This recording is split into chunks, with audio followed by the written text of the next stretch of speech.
신국은행과의 모든 거래를 종료합니다.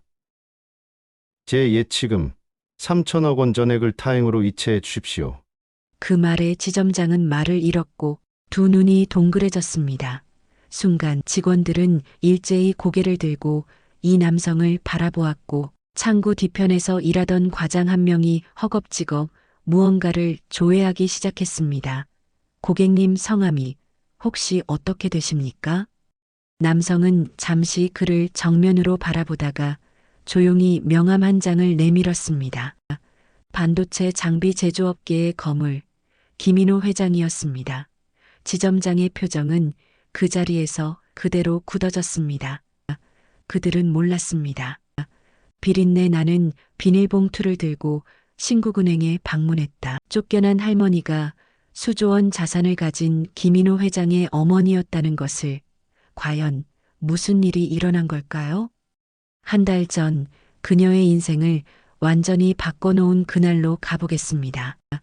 영상 재미있게 시청하시고 여러분이 어느 지역에서 청취 중이신지 댓글로 알려주세요.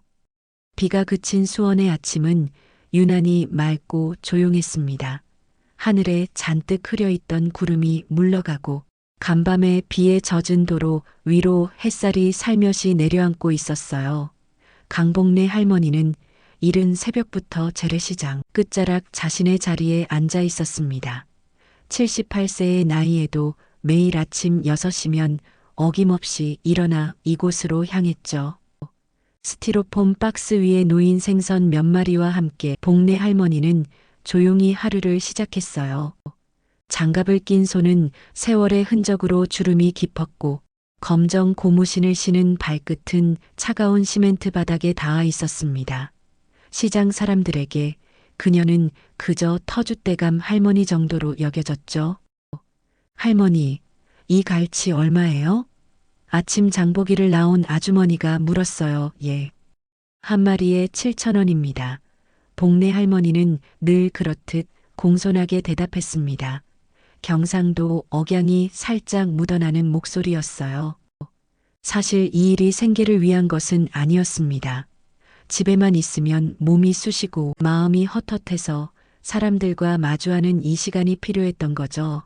아들에게는 시장 사람들 보러 간다고 둘러댔지만 실제로는 일하지 않으면 견딜 수 없는 성격이었어요. 오전 시간이 흘러가며 몇 명의 단골 손님들이 다녀갔습니다. 복래 할머니는 말수가 적어 대화보다는 묵묵히 생선을 손질하고 포장하는 일에 집중했어요. 주황색 비닐봉지에 생선을 담아주며 작은 미소를 지었죠. 점심시간이 다가오자 할머니는 가판대를 정리하기 시작했습니다. 오늘은 특별한 일정이 있었거든요. 한 달에 한 번 손주에게 용돈을 보내러 신국은행에 가는 날이었어요. 대학생인 손자가 생활비가 모자랄까봐 매달 빠짐없이 용돈을 보내드리고 있었습니다. 앞치마를 벗지 않은 채 주황 비닐봉지 하나를 챙겨 들었어요. 그 안에는 아침에 미리 준비해둔 현금이 들어 있었습니다. 효도폰을 꺼내 시간을 확인하니 오후 2시였어요. 몇 년 전 아들 강인호가 사준 이 휴대폰은 복래 할머니에게는 여전히 신기한 물건이었죠. 신국은행까지 걸어가며 할머니는 속으로 중얼거렸습니다. 이번엔 또 뭐가 바뀌었을까? 요즘 신국은행에 갈 때마다 뭔가 새로운 시스템이 생겨서 당황스러웠거든요. 번호표도 기계로 뽑아야 하고 뭔가 복잡한 절차들이 많아졌더라고요. 그래도 손주 생각을 하면 발걸음이 가벼워졌어요. 아들한테는 말하지 않고 몰래 보내는 용돈이었죠. 할머니가 챙겨주는 거야 하고 싶었거든요. 복래 할머니에게는 이런 작은 배려가 살아가는 이유 중 하나였습니다. 수원 시내 한 복판에 있는 신국은행 앞에 도착했어요. 유리문 너머로 보이는 깨끗하고 현대적인 내부가 여전히 어색했습니다. 시장에서의 편안함과는 너무 다른 곳이었죠. 하지만 용기를 내어 문을 열고 들어섰어요. 낯선 신국은행 특유의 정적과 에어컨 바람이 스쳐 지나가며 할머니의 낡은 카디건 자락을 살짝 흔들었습니다. 신국은행 로비에 들어선 복내 할머니는 잠시 발걸음을 멈췄습니다. 차가운 대리석, 바닥과 높은 천장, 그리고 은은한 조명이 시장의 소란스러운 분위기와는 완전히 달랐어요. 몇 명의 고객들이 의자에 앉아 조용히 기다리고 있었고, 직원들은 깔끔한 정장 차림으로 업무를 보고 있었죠. 어디서 번호표를 받는 거지? 복내 할머니는 작은 목소리로 혼잣말을 했습니다. 큰 기계 앞에서 망설이고 있자니 뒤에서 기다리던 정장 입은 중년 남성이 불편한 표정을 지었어요. 기계 앞으로 다가간 할머니는 여러 개의 버튼을 보며 당황했습니다. 예금, 대출, 외환 같은 단어들이 적혀 있었지만 단순히 송금을 하려는 건데 어떤 버튼을 눌러야 할지 몰랐어요. 주황색 비닐봉지를 다른 손으로 옮겨쥐며 조심스럽게 손을 뻗었죠.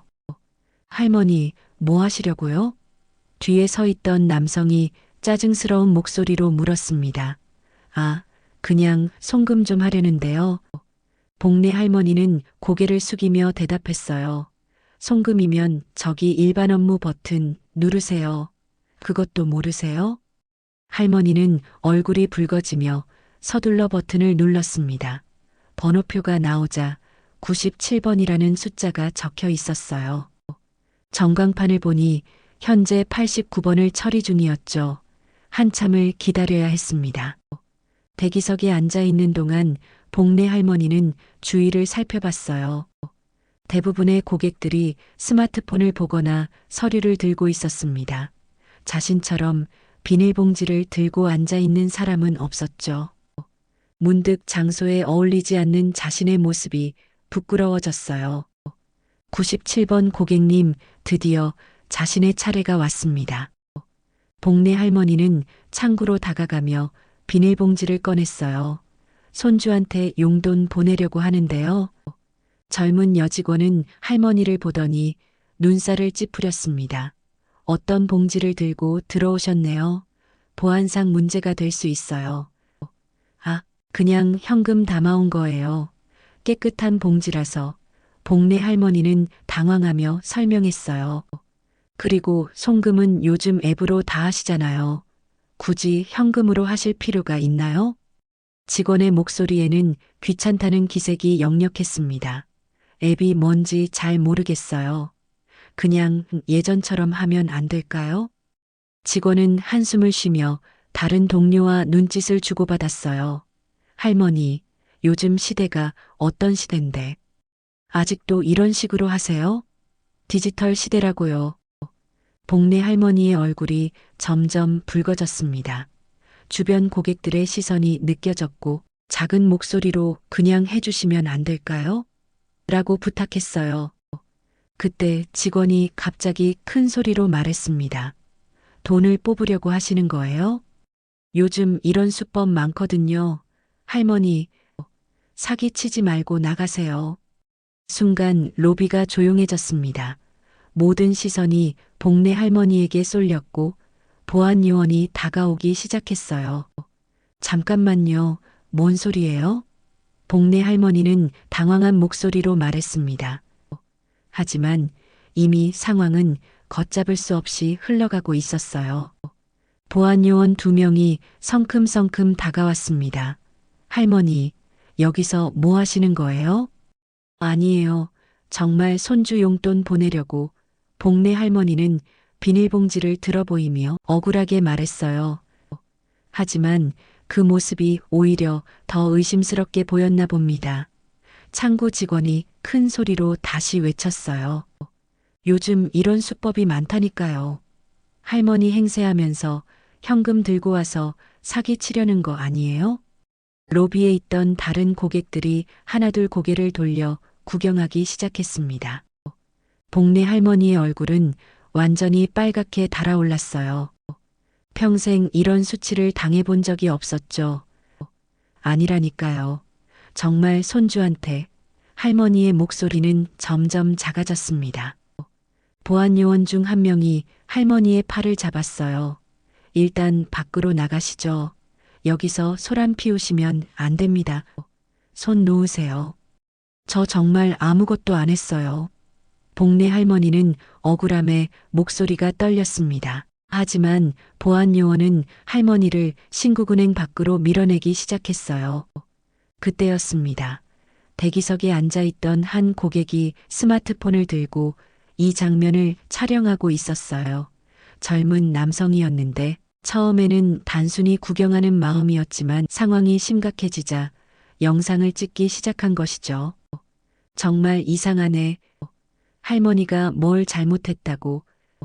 그가 작은 소리로 중얼거렸습니다. 복례 할머니는 결국 신국은행 밖으로 떠밀려 나왔어요. 유리문이 쾅 하고 닫히는 소리가 유난히 크게 들렸습니다.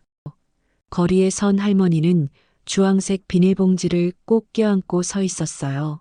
손이 떨리고 있었죠. 내가 뭘 잘못했지? 할머니는 혼잣말을 했습니다. 그저 손주에게 용돈을 보내러 온 것뿐인데 사기꾼 취급을 받았어요. 효도폰을 꺼내 시간을 보니 오후 3시였습니다. 길 건너편 카페에서 커피를 마시던 사람들도 이 광경을 지켜봤어요.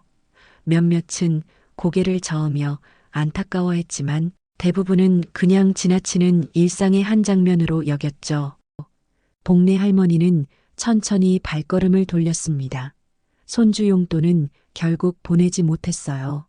시장으로 돌아가는 길 할머니의 뒷모습은 평소보다 더 구부정해 보였습니다. 주황색 비닐봉지가 바람에 살랑이며 쓸쓸함을 더했어요. 한편 영상을 촬영했던 젊은 남성은 집에 돌아가 그 영상을 온라인 커뮤니티에 올렸습니다. 제목은 간단했어요. 신국은행에서 할머니한테 이러는 게 맞나요? 그는 이 영상이 어떤 파장을 일으킬지 상상하지 못했죠. 밤이 되자 복례 할머니는 작은 집에서 혼자 식사를 했습니다. 평소보다 식욕이 없었어요.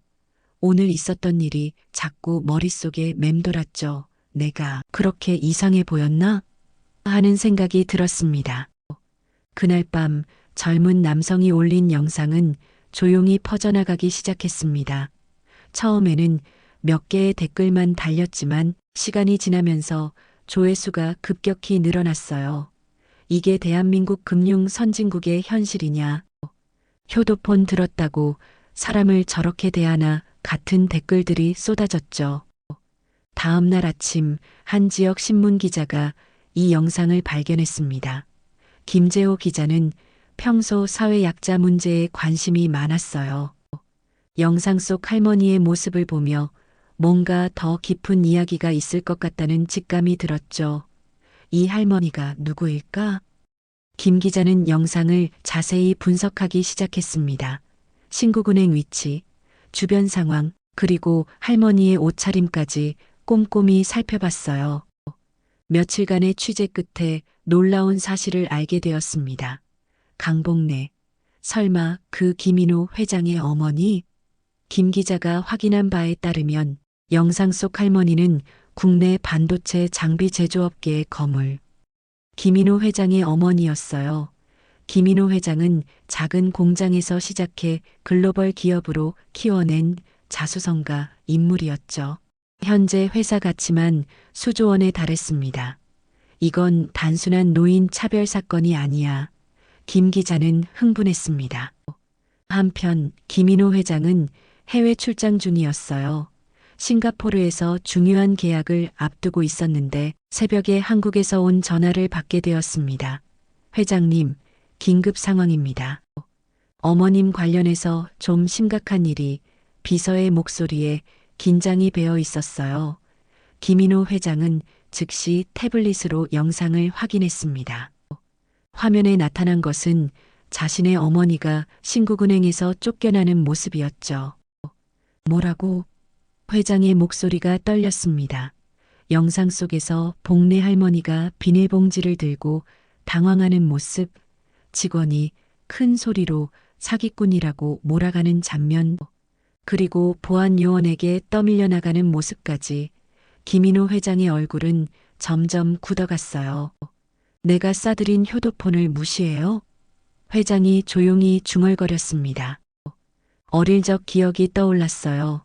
새벽부터 시장에 나가 생선을 팔며 자신을 키워준 어머니, 찢어지게 가난했지만 한 번도 기죽지 않던 어머니, 그런 어머니가 세상에서 무시당하는 모습을 보니 가슴이 미어졌습니다. 모든 일정 취소하고 한국으로 돌아간다. 김인호 회장의 명령은 단호했어요. 김인호 회장이 탄 전용기는 한국을 향해 날아가고 있었습니다. 다음 날 오전 김인호 회장은 인천공항에 도착했습니다. 평소라면 회사로 직행했겠지만 이번에는 달랐어요. 전용차에 몸을 맡기며 운전기사에게 말했습니다. 수원 그 신구은행으로 가주세요. 네, 회장님, 그런데 혹시 미리 연락을 드릴까요? 아니요, 그냥 가면 됩니다.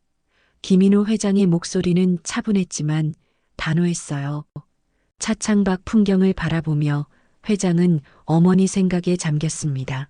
복례 할머니는 아직도 그 일에 대해 아들에게 한마디도 하지 않았어요. 평생 자신의 고통을 혼자 사귀며 살아온 어머니였죠. 그런 어머니가 세상에 무시당하는 모습을 보니 참을 수 없었습니다. 오후 2시 검은색 벤츠가 신국은행 앞에 멈췄습니다. 김인호 회장이 내리자 몇몇 행인들이 고개를 돌려봤어요. 깔끔한 정장 차림에 카리스마가 느껴지는 모습이었죠. 회장은 천천히 신국은행 문을 열고 들어갔습니다. 로비는 평상시와 다름없이 조용했어요. 며칠 전 복례 할머니가 쫓겨난 그 자리였죠. 김인호 회장은 안내 데스크로 다가갔습니다. 어떻게 도와드릴까요? 직원이 정중하게 물었어요. 지점장님과 통화하고 싶습니다. 회장의 목소리는 낮지만 위압적이었어요. 성함과 용건을 말씀해 주시겠어요? 김인호입니다. 이 신국은행과의 거래를 전면 종료하려고 합니다. 직원의 얼굴이 순간 굳었습니다. 김인호라는 이름을 들어본 것 같았거든요. 잠시만 기다려주세요. 그녀는 서둘러 내선 전화를 걸었어요. 몇 분 후 지점장이 황급히 나타났습니다. 중년의 남성으로 얼굴에는 당황스러운 기색이 역력했어요. 김인호 회장님이시군요. 무엇을 도와드릴까요? 간단합니다. 제 이름으로 예치된 3천억 원 지금 전액 인출해 주십시오. 지점장의 얼굴이 하얗게 변했어요. 3천억이라고요? 회장님, 혹시 무슨 문제요? 며칠 전 여기서 일어난 일 모르시나요? 김인호 회장의 목소리에 차가운 분노가 섞여 있었어요. 그제서야 지점장이 상황을 파악하기 시작했습니다. 며칠 전 화제가 된 그 영상, 할머니를 쫓아낸 사건, 설마 그 할머니가 김인호 회장의 어머니였다니요. 회장님, 그 일은 저희가 깊이 사과드리겠습니다. 직원 교육이 부족했던 것 같습니다. 사과로 해결될 문제가 아닙니다. 우리 어머니를 사기꾼 취급하고 밖으로 내쫓았잖아요. 지점장은 식은땀을 흘리며 말했습니다. 회장님, 다시 한번 기회를 주신다면 기회는 이미 지나갔습니다. 인출 절차 진행해 주세요. 그 순간 신국은행 내부는 초긴장 상태가 되었어요. 3천억 원이라는 거액이 한 번에 빠져나간다면 지점 운영에 심각한 타격이 될 터였죠. 지점장은 손이 떨리며 본사에 긴급 연락을 취했습니다. 본부장님, 큰일 났습니다. 김인호 회장이 3천억 전액 인출을 요구하고 있어요. 전화 너머로 놀라는 소리가 들렸죠. 몇 분 만에 본사 임원진이 총동원되었습니다. 신국은행 로비에서 기다리던 김인호 회장 주변으로 직원들이 모여들기 시작했어요. 모두들 당황한 기색이 역력했습니다. 이런 상황은 처음이었거든요. 평소 조용하던 지점이 순식간에 아수라장이 되었죠. 회장님, 본사에서 곧 연락이 올 겁니다. 조금만 기다려 주시겠어요? 지점장이 간청하듯 말했습니다. 기다릴 시간 없어요. 절차 진행하시죠. 김인호 회장은 의자에 앉으며 냉정하게 대답했어요. 그때 한 직원이 작은 목소리로 동료에게 속삭였습니다. 저 할머니가 정말 회장님 어머니셨구나. 며칠 전 복내 할머니를 쫓아낸 바로 그 직원이었어요. 얼굴이 창백해졌죠. 1시간 후 본사 상무가 급히 달려왔습니다. 김인호 회장님, 정말 죄송합니다. 저희가 즉시 해결하겠습니다. 그는 깊게 고개를 숙였어요. 해결이요? 이미 늦었습니다. 회장의 표정은 여전히 굳어 있었어요. 회장님, 해당 직원은 즉시 징계 조치하겠습니다. 그리고 어머님께 정중히 사과드리고 사과는 필요 없어요. 우리 어머니는 그런 걸 원하지 않으십니다. 바로 그때 신국은행 밖에서 소란이 일어났습니다. 어디선가 소식을 들은 기자들이 몰려들기 시작한 거예요. 김인호 회장 3천억 인출 소동이라는 뉴스가 실시간으로 퍼져나갔죠. 본사 상무는 절망적인 표정으로 무릎 꿇으며 말했습니다. 회장님, 이렇게 되면 저희 신국은행 이미지에 심각한 타격이, 그건 제 문제가 아니죠. 고객을 무시한 대가입니다. 온라인에서는 실시간으로 상황이 중계되고 있었어요. 효도폰, 무시한 신국은행 3천억 날아간다. 할머니 하나 무시했다가 대참사 같은 제목들이 포털 사이트 실시간 검색어를 장식했습니다. 댓글들도 폭발적으로 늘어났어요. 이게 진짜 효자다. 어머니를 무시하면 안 되는 이유. 신국은행이 자업자득이지 같은 반응들이 쏟아졌죠. 특히 중장년층의 분노가 대단했습니다. 그 시각 복내 할머니는 시장에서 평소와 다름없이 일하고 있었어요. 주변이 온통 난리인 줄도 모른 채 조용히 생선을 정리하고 있었죠. 단골 손님 하나가 다가와 말했습니다. 할머니, 뉴스 보셨어요? 아드님이 신국은행에서 큰일 내시던데요? 무슨 소리예요? 복내 할머니는 고개를 갸우뚱했습니다. 인터넷에 난리 났어요. 할머니 때문에 신국은행이 망할 뻔했다니까요. 복내 할머니는 그제서야 무슨 일인지 짐작하기 시작했어요.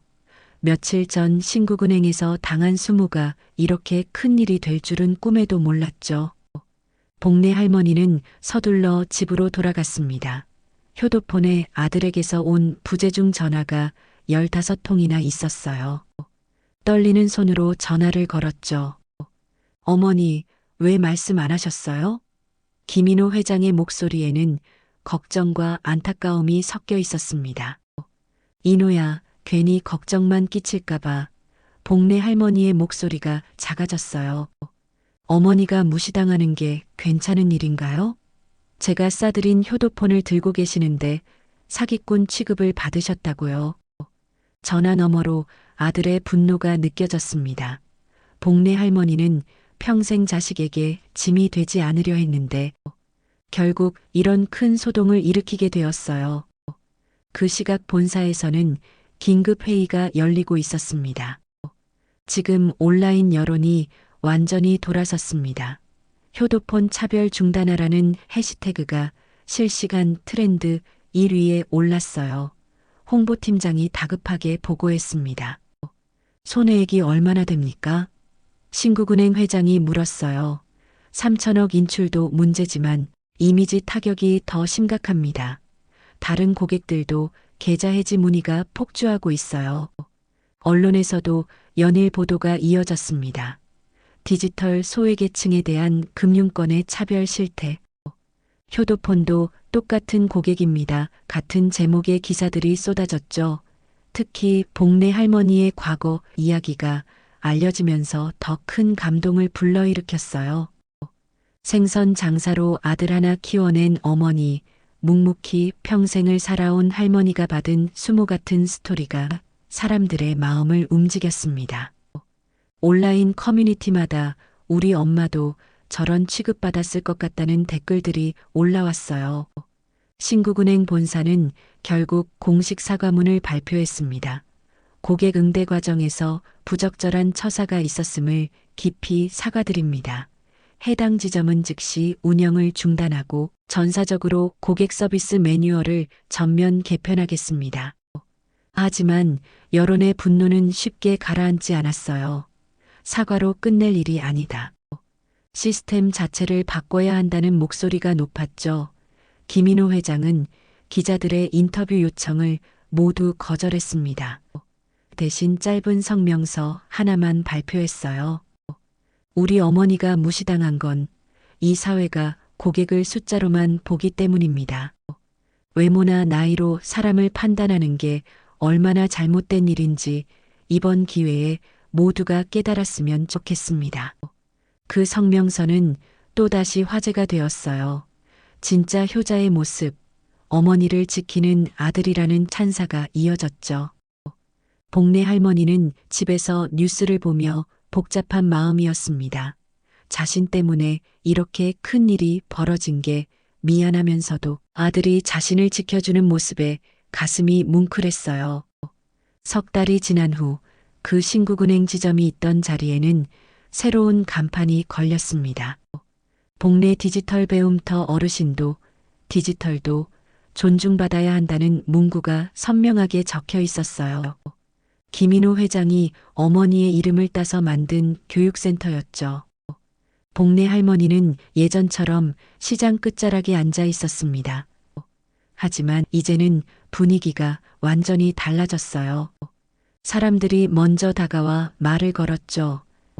할머니, 그때 영상 보고 정말 마음 아팠어요. 감사합니다. 젊은 아주머니가 고등어를 사며 말했습니다. 우리 어머니도 신국은행 가실 때마다 걱정됐는데 이제 좀 나아졌어요. 중년 남성이 덧붙였어요. 복내 할머니는 여전히 말수가 적었지만 예전보다 표정이 밝아 보였습니다. 자신도 모르게 세상에 작은 변화를 만들어낸 것이 뿌듯했어요. 디지털 배움터에서는 매일 어르신들을 위한 교육이 진행되고 있었습니다. 스마트폰 사용법부터 인터넷 뱅킹까지 천천히 그리고 친절하게 가르쳐 드렸죠. 가장 인기 있는 강좌는 효도폰 완전 정복이었어요. 할머니, 이렇게 누르시면 돼요. 천천히 하세요. 젊은 강사가 인내심을 갖고 설명했습니다. 아이고, 어려워라. 그래도 배워야지. 어르신들은 서로 격려하며 열심히 배웠어요. 김인호 회장은 가끔 어머니와 함께 그곳을 방문했습니다. 어르신들이 즐겁게 배우는 모습을 보며 뿌듯해했죠.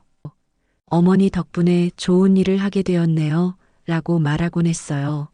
복내 할머니는 조용히 미소 지으며 대답했습니다. 인호야, 세상이 좀 더 따뜻해진 것 같아서 좋다. 전국적으로도 변화가 일어났습니다.